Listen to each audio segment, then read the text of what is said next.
Salut à tous, c'est Axel de Tesmobile.fr. Aujourd'hui, on est chez Acer et j'ai sous la main le Acer, j'ai dans la main le Acer Liquid Glow, alors qui avait été annoncé au CES en début d'année, mais qu'on n'avait pas pu voir au MWC. Donc là, on est content de pouvoir le voir enfin. Alors qu'est-ce que c'est? C'est un appareil moyenne gamme qui tombe quand même sous ICS avec un écran de 3.7 pouces, un appareil photo de 5 mégapixels avec flash LED. Il a une puce NFC, il sera commercialisé dans 3 couleurs en juillet, normalement en juillet 2012, à un prix autour des 170-180 € nus. D'autre part, il a un processeur à 1 GHz, c'est vraiment du moyen gamme, voire de l'entrée de gamme dans ce qui est smartphone. Et on a 512 MO de RAM. Voilà. Alors on va faire un petit tour de l'appareil. Si on arrive à faire la photo, voilà. Donc, un design assez intéressant avec des bouts, vous voyez, des extrémités un peu arrondies. Là en dessous, on a le bouton accueil, recherche, retour et menu. En dessous, on a un port micro USB et le micro. Sur la tranche droite, on a le bouton de volume. En haut, le jack 3.5. Et sur la gauche, on a le bouton on-off verrouillé, déverrouillé. C'est assez original de le mettre sur la gauche, pourquoi pas, ça ne change pas grand chose. Et là, dans cette version noire, alors bien sûr, il y a l'appareil photo à l'arrière, comme je disais, 5 mégapixels, et ici avec le petit flash LED. Et ce qui est sympa dans cette version-là, c'est qu'on a un revêtement un petit peu caoutchouteux, assez sympathique au toucher. Par contre, sur la version blanche, parce qu'il est aussi disponible en blanc, il est plus brillant, c'est un petit peu comme ce qu'on a par exemple sur un Galaxy S3. Donc moi personnellement je préfère dans cette version là, mais au moins il y en a pour tous les goûts, donc ça c'est plutôt sympa.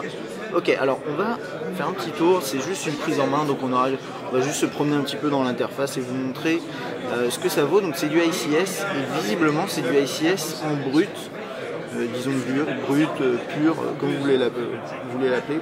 C'est du 4.0.3. Et vous voyez, voilà, avec le système de multitâche classique ICS, il y aura des notifications. Au niveau de page d'accueil, voilà, c'est vraiment du grand classique. Alors là, on ne peut pas pincer. Si je reste appuyé, voilà, je peux juste changer fond d'écran, galerie, etc. Pour les widgets, ça se passe dans le menu principal. De manière classique pour un appareil ICS, on a vraiment l'impression d'avoir finalement une sorte de, pas un Galaxy Nexus, mais voilà, une interface similaire au Galaxy Nexus, ce qui est normal puisque apparemment vraiment c'est du Android en brut. Et donc du coup il n'y a pas grand chose à vous montrer puisque voilà, c'est ICS, donc avec, vous ne le voyez pas bien, voilà, le calendrier classique. Au niveau de tout ce qui est appel, voilà, on a le pavé classique également. Il a l'air assez actif, bien sûr un petit peu moins que mon Galaxy Nexus, mais c'est normal, les contacts. Regardez un peu niveau CI texte, ce que ça vaut sur cet écran. Voilà, là j'ai l'impression par contre que niveau CI texte on a au moins ce mode là. Voilà, on peut gérer, ça c'est les paramètres pour les messages. Juste aller voir un petit truc dans les paramètres au niveau de la CI texte. Voilà, on a plusieurs claviers. Bon, on a un clavier Android, CI texte XT9, ça on peut activer. Google Voice, c'est un clavier asiatique, je ne sais pas ce que c'est.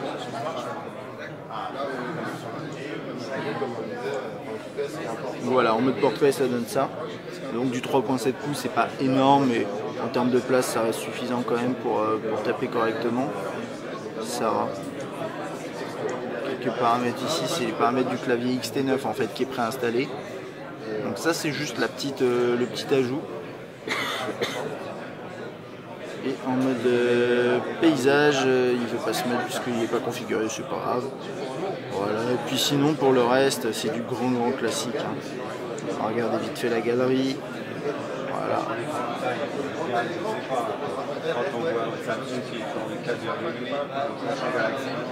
Très classique. Et là pareil, le mode paysage s'active pas puisque c'est désactivé visiblement. Au niveau de l'appareil photo, comme je disais, on a du 5 mégapixels. Je trouve que l'image est un peu... Non, au début c'est un petit peu lent parce qu'il se lance, mais après ça va.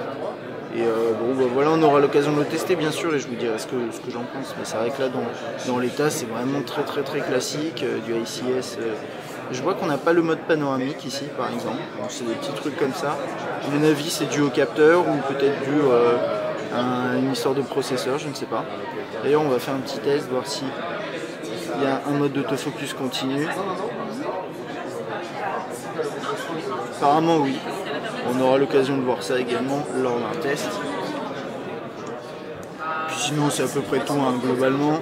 C'est un petit appareil de bas de gamme, on va dire bas de moyenne gamme. Il est quand même sur ICS, ce qui est quand même intéressant. Maintenant, c'est du Android en pur, donc ça conviendra peut-être à certaines personnes, pas forcément à tout le monde, puisque ça reste entre guillemets basique, hein, quand même, ICS en brut, je trouve.